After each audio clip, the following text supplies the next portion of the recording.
baca wa ma ataakumur rasulu fakhudhuhu wa ma nahakum anhu fantahu. Semua yang datang dari Rasul maka ambillah, dan semua yang dilarang engkau darinya maka buanglah, maka jauhilah. Dan Rasulullah SAW telah bersabda, la'anallahu al-wasima wal mustawshima wan namisa wal mutanammisa, sampai akhir hadis tersebut. Jadi mencabut bulu alis diharamkan. Jadi membuat tato haram. Jadi menyambung rambut dengan rambut yang serupa juga haram. Menyambung rambut dengan kain yang serupa dengan rambut juga haram. Menyambung rambut dengan benang yang serupa dengan rambut juga haram. Karena hukumnya makna sama, yaitu menampakkan sesuatu yang tidak sesuai dengan hakikatnya. Di dalam hadis sahih yang diriwayatkan oleh Imam Muslim, bahwasanya salah seorang wanita bertanya kepada Rasulullah SAW, ya Rasulullah, aqulu inna zawji a'tani ma lam yu'tini. Faqala Rasulullah sallallahu alaihi wasallam, al-mutashabbi'u bima lam yu'ta kalabisi thawbai zur. Ya Rasulullah SAW, saya sering mengatakan kepada seseorang, sungguhnya suamiku memberi kepadaku padahal dia tidak pernah memberi. Maka Rasulullah SAW bersabda, al-mutashabbi' bima lam yu'ta, orang yang merasa kenyang padahal dia lapar, seperti orang yang berpakaian dengan pakaian palsu. Hadis ini menerangkan salah satu contoh seorang wanita berdusta akan suaminya untuk dia bangga-banggakan kepada sesama wanitanya, bahwa dia mengatakan suaminya memberi ini dan semacamnya, padahal suaminya sama sekali tidak memberinya. Supaya apa? Supaya membuat cemburu, membuat iri dan semacamnya. Ini Rasulullah SAW katakan al-mutashabbi' bima lam yu'ta, orang yang merasa kenyang padahal dia masih lapar.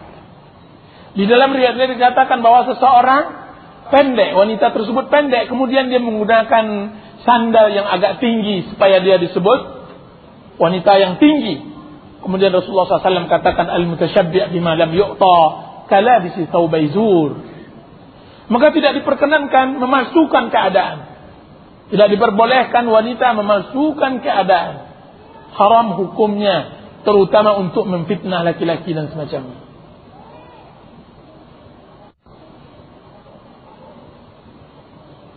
Imam Nawawi rahimahullah ta'ala membuat judul bab di dalam hadis ini, bab an-nahyu anit tazwir fil libas, bab larangan memalsukan di dalam pakaian. Tidak boleh kita memasukkan dalam pakaian sehingga kesannya melebihi dari apa yang kita miliki. Wallahu ta'ala a'lam.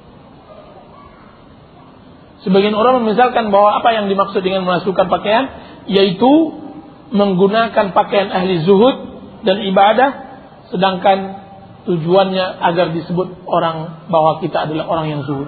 Ini tidak dibenarkan. La yadkhulna jannah, tidak akan masuk surga.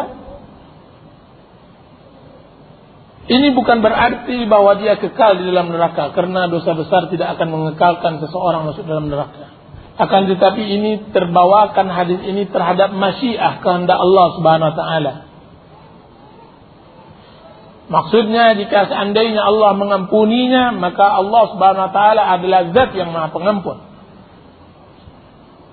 Dan jika seandainya Allah Subhanahu wa taala tidak mengampuninya, maka tinggalnya di dalam neraka sangat lama, sangat panjang, dan bahkan dia tidak akan mendapatkan bau surga. Wallahu ta'ala a'lam. Dengan hal yang begitu yang kita terangkan di atas, membuat kita bertanya-tanya tentang masalah bagaimana berpakaian benar sesuai dengan yang diperintahkan oleh syariat. Berpakaian benar, menggunakan pakaian. Apa batasannya bagi seorang wanita muslimah? Wanita yang mengakui bahwa dia memiliki Allah Subhanahu wa taala sebagai Rabbnya, Muhammad bin Abdullah sebagai Rasulnya, Al-Quran dan hadis sebagai pedoman hidupnya. Maka kita katakan disyaratkan bagi wanita muslimah di dalam berpakaian beberapa syarat. Dan saya mengihalah, saya meminta kepada ibu-ibu untuk bisa membaca buku yang dikarang oleh Syekh Muhammad Nasiruddin Albani rahimahullahu ta'ala, yaitu kitab Jilbab Al-Mar'atil Muslimah, Jilbab Wanita Muslimah. Sudah diterjemahkan. Saya ambil syarat-syarat tersebut dari buku tersebut. Beliau mengatakan syarat yang pertama, hendaklah pakaian wanita muslimah menutupi seluruh badan kecuali yang dikecualikan oleh syariat. Dan yang kedua, hendaklah pakaian wanita muslimah tidak tipis, bisa mensifati kulit. Dan hendaklah pakaian tersebut bukan perhiasan pada hakikatnya. Bukan perhiasan pada hakikatnya.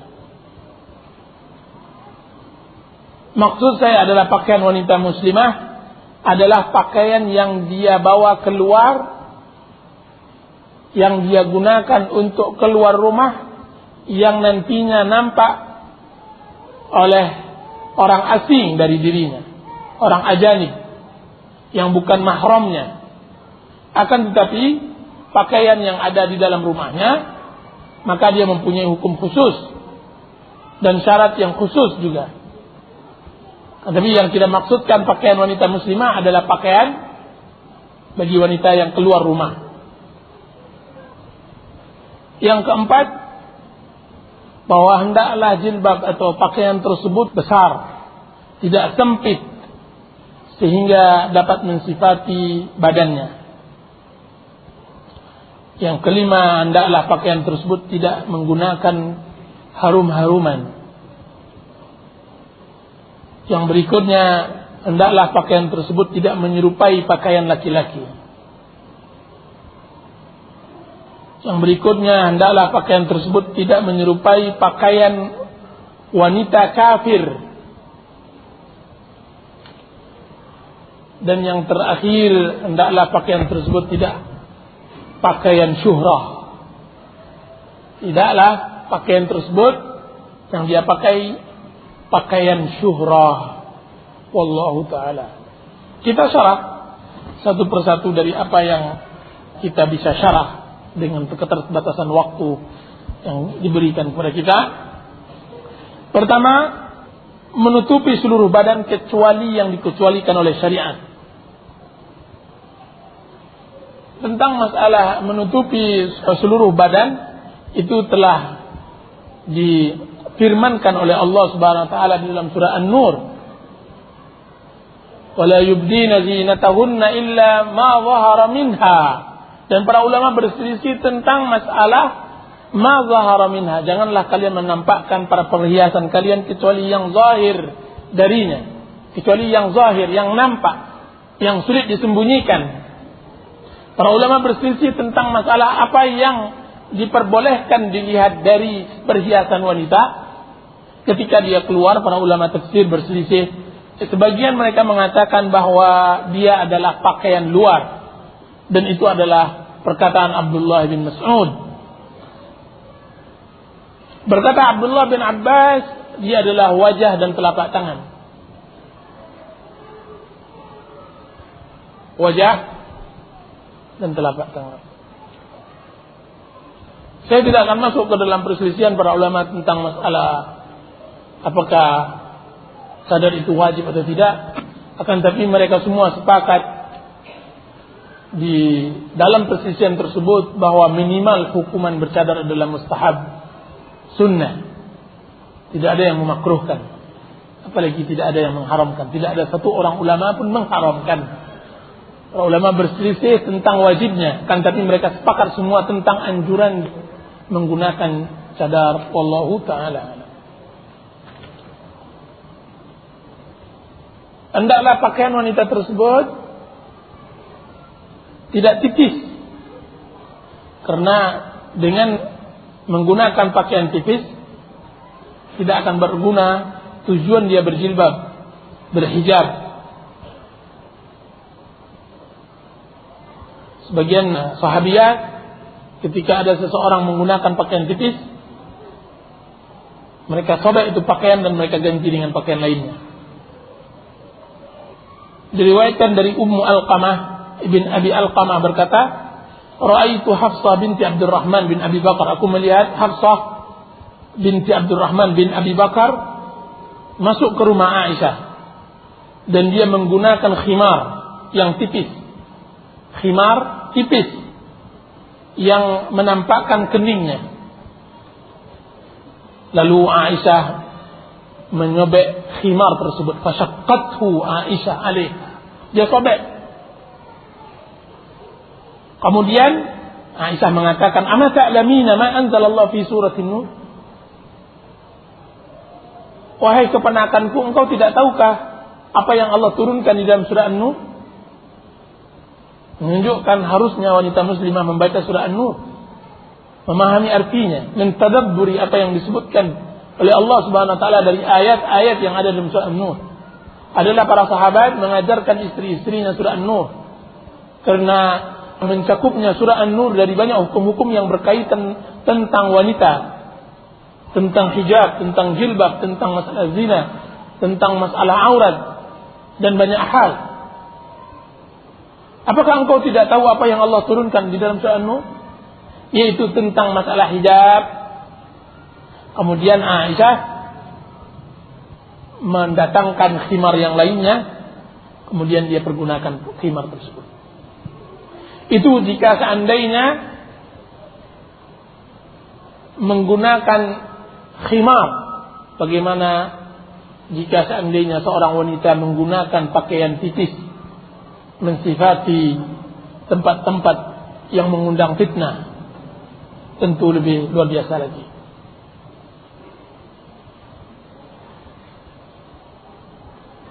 Alla yakuna zina fi nafsihi, bahwa pakaian yang dibawa keluar oleh wanita tersebut jangan dalam bentuk hiasan yang tersebut. Itu tidak dibenarkan. Yakuna zina fi nafsiha, bahwa pakaian tersebut hiasan pada hakikatnya sebagaimana hias dinding. Itu tidak dibenarkan. Kalau seandainya itu juga mau dipakai, pakai di dalam rumah, pakai untuk mahram. Kan tapi keluar, para sahabiat, para wanita muslimah menggunakan pakaian khusus untuk keluar, sedangkan pakaian di dalam mereka memiliki pakaian juga. Dan yang berikutnya hendaklah pakaian tersebut yaitu besar. Maksud besar adalah longgar, tidak sempit. Karena tujuan dari kita berpakaian untuk terjauh dari fitnah.